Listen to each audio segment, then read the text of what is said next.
الحمد لوليه والصلاة على نبيه.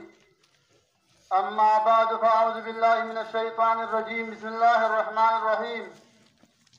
قال الله تبارك وتعالى في كلامه المجيد: يا أيها الذين آمنوا اتقوا الله وكونوا مع الصادقين. محترمين وعزتمندو علماء کرام ناس دي دې په مخ کې خبره کول دا عین بې ادبي ده، خو چونکې د سټیج چې کوم ذمهوار کس دی د هغه د طرفه امر وشو. د مذهب کتابونه لیکي ان السماء والارض يبكيان على الرجل الصالح 40 صباحا.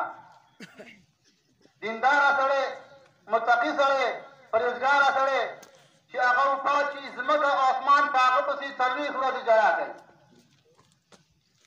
او امام قرطبي لیکي ان الله لا يتبع البلاء بالرجل الصالح.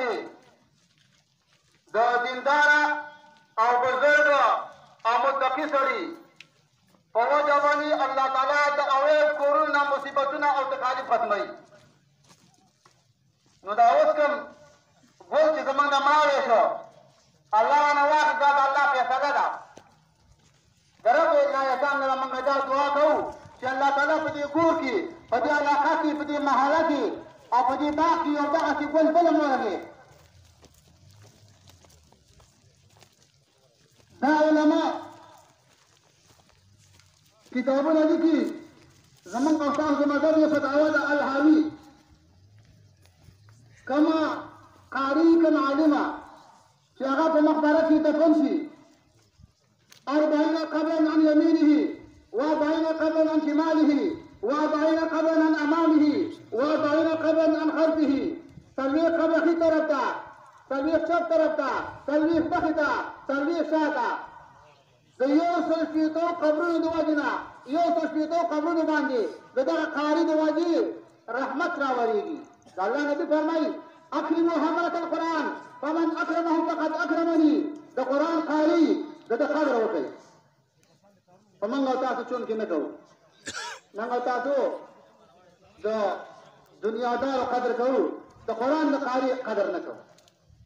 بعضې خلک چې کله امام ته وایي چې مخکې شه مونځ وکړه، نو پخوا خلک وو هغوی به ته ویل قاري صاحب، اوس دا صرف قاري وایي، قاري صاحب هم ته نه وایي. دا قاري دا حامل د قرآن دی. دا چې په کومه مقبره باندې تېر شي، په هغه مقبره باندې عذاب نه وي. نو 40 قبر ښي طرف ته، 40 چپ ته، 40 مخې ته، 40 شاته. دا قاري د وجې نه په دغه قبرونو باندې تر ورځې د قیامته پورې رحمتونه راورېږي. نو چې موږ او تاسو د عالم قدر وکړو او د هغه احترام وکړو. خو دا قدر به چا کولو؟ محمود غزنوي یو سړی ته ښه بادشاه ټوله ملي پېژني، او د هغه یو مشیر و، د هغه ایاز نوم و. د ایاز زوی نوم محمد و. نو یو ورځ دې محمود غزنوي د ایاز زوی ته ویلي، ویل ای د محمد یې ته ونه ویل، ویل ای د ایاز زویه. دی ویل ای د ایاز زویه. نو دا پلار یې خفه شو. ویل ولې خفه یې بادشاه ورته ویل؟ ویل خفه خو ځکه یم تا ورته خپل نوم وانخېسته او تا ورته ویل ای د ایاز زویه، لکه چې زما د دوی نه خفه یې. ویل خفه ته نه یم، خو یوه خبره ده، ستا د دوی نوم محمد دی. کتابونه لیکي په ورځ د قیامت کې یو سړی راشي، د هغه نوم به محمد وي. د هغه په حق کې به حکم وشي چې دا د چا نوم محمد دی، دویم جنت ته بوځئ، او چې چا ونه نوم ایښی دی محمد، هغه جنت ته بوځئ. او فتاوا شامل دي د چا چې اولاد نه کېږي، نارینه اولاد، او د دغه زنانه ماشوم په ګیره شو، او ده دا اراده وکړه چې که مال الله زی راکړه زه به له نوم محمد ږدم، الله به زی ورکړي.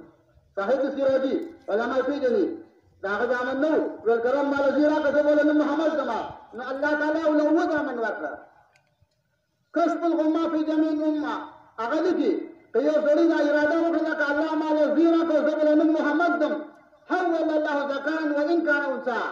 الله تعالی به د دغه زنانه په ګېډه کې کوم جنۍ وه، الله تعالی به جوړ کړي هلک. نو موږ او تاسو څه وکړو؟ اکرموا حملة القرآن د قرآن چې چا په سینه کې د هغه عزت وکړي ومن اکرم چا چې د هغه عزت وکړو فقد اکرمني زما عزت وکړو ومن اکرمني فقد اکرم الله وما علينا الا البلاغ واخر دعوانا